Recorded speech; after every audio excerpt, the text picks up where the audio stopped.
Hey guys, Alvin here, and this is video 4 of my 10 video series on George Bridgman's style anatomy, and today I'm going to be going over the torso, so go ahead and grab your pencil and paper or whatever you're using to draw with, and let's get started. So I'll start by drawing what Bridgman considers the main parts of the torso. The chest, well, let me draw it out first, and then I'll just tell you.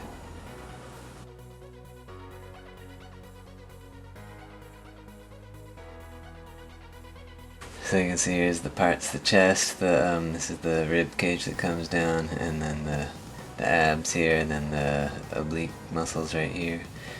And that's the main parts from the front view. So now I'm going to draw another illustration kind of showing how they all kind of come together and move together, where they attach.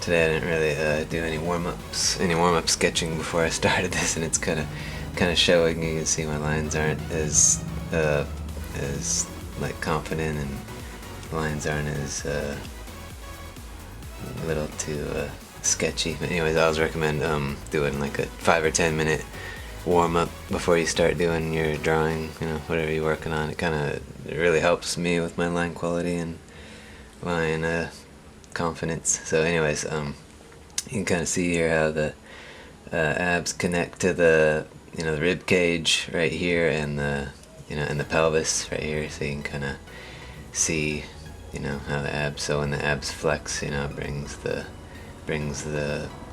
rib cage down.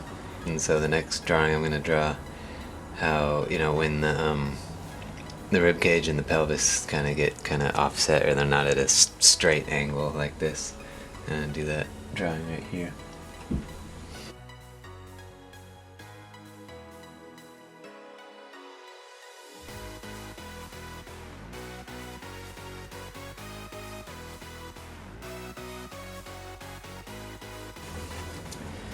So you can kind of see the pelvis is at a different angle than the rib cage, and he kind of drew these triangles to kind of show the different directions. The pelvis is facing this way, so like if I draw the whole pelvis, it'll be like facing that direction of the triangle, and then the rib cage is facing kind of this direction. I think I drew it a slight bit off, but you can get the idea. And then I'll draw another figure right here.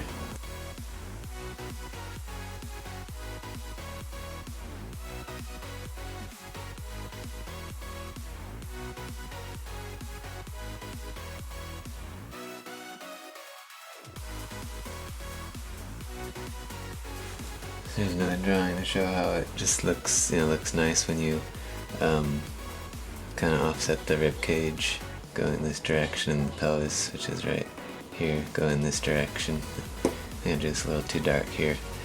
My lines are kind of sketchy today. I don't know, I guess I'm having kind of a little bit of a off day today, but this looks bad. Bridgman's lines are a little bit more like confident than mine, a little bit more unbroken like that. Anyways, yeah, so it looks nice, and you get a nice balance. And also, especially with this drawing, I noticed that, just Bridgman's style, as always, just looks so good. It's just such a nice balance of, like he says in I think it's one of the earlier chapters, he says that you have to try to, it's probably the first chapter, you have to try to have a good looking drawing, you have to try to achieve a nice balance of angular lines and curved lines, which I think this illustration does pretty well. I think I actually drew the pelvis a little bit too low, but anyways, it's you can get the idea.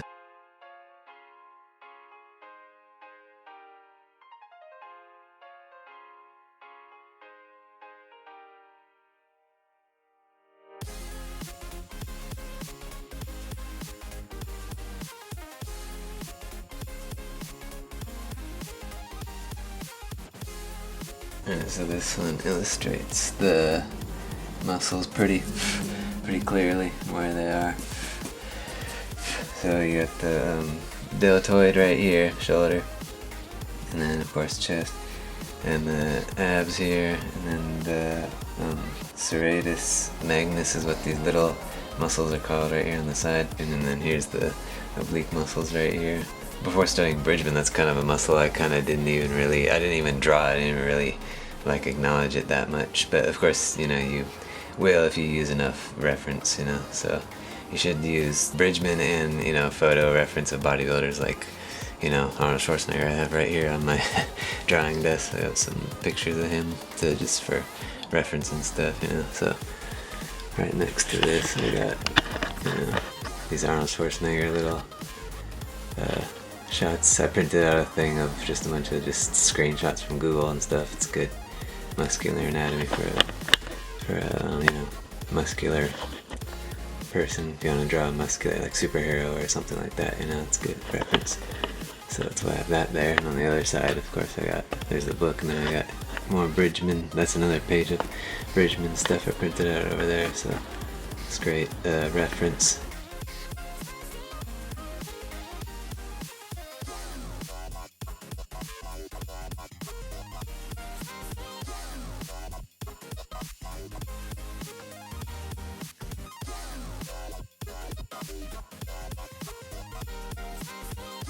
I love how Bridgman defines everything with like pretty simple shapes and stuff, but it looks you know, kind of simple but really good at the same time. You know? You can see the rib cage, and you can clearly see everything. The obliques right here, abs, you know, rib cage, chest.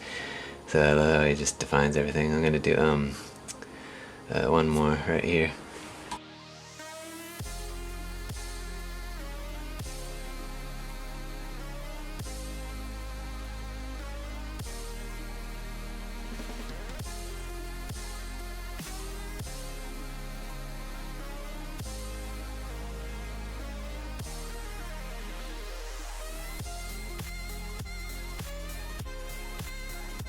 Here's another example right here of the torso and the, you know, simplified shapes and stuff. I think I drew the head a little bit too big, but besides that, I wish I could say I just drew this from my mind, but gotta use some reference sometime.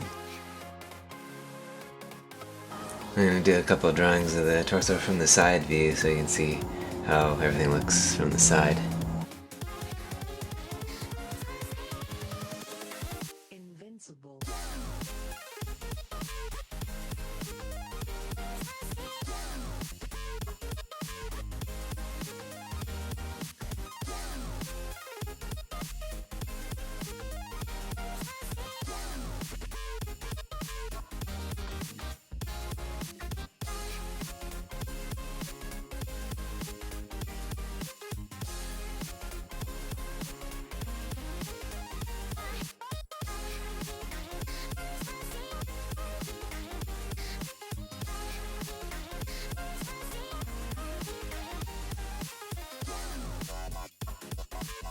You can see the external obliques here, the, you know, rib cage, and then the pelvis is here, and deltoids. And then this one's just showing the, you know, the rib cage circle he uses, and the pelvis here, and then spine, of course, you know, from the back.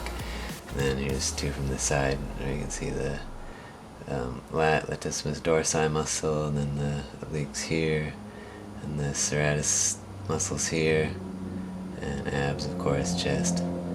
Deltoid here. I love how Bridgman makes his shoulders. He always makes his shoulders with the, like a, you know, the, just the lines like this for like the deltoid, you know, like this. It always looks really cool. Really, I mean, it's simple, but it looks really good the way he always draws the shoulders. Like here, you know, he has like the, just like the little line, and then the straighter line, and then the other part just looks really good. Anyways, and then here you can see the external oblique muscle, the pelvis, so you can really see it's like right, you know, right above, like right there on the, you know, on the pelvis, and then latissimus dorsi muscle here, the, you know, shoulder blade, and then the humerus bone here, and the serratus muscles attaching to the ribs right here. And that's about it for the torso. Alright, that's it for the torso chapter, so go ahead and go practice drawing some torsos, and I'll see you in the next video, which is going to be the back video. Alright, thanks for watching.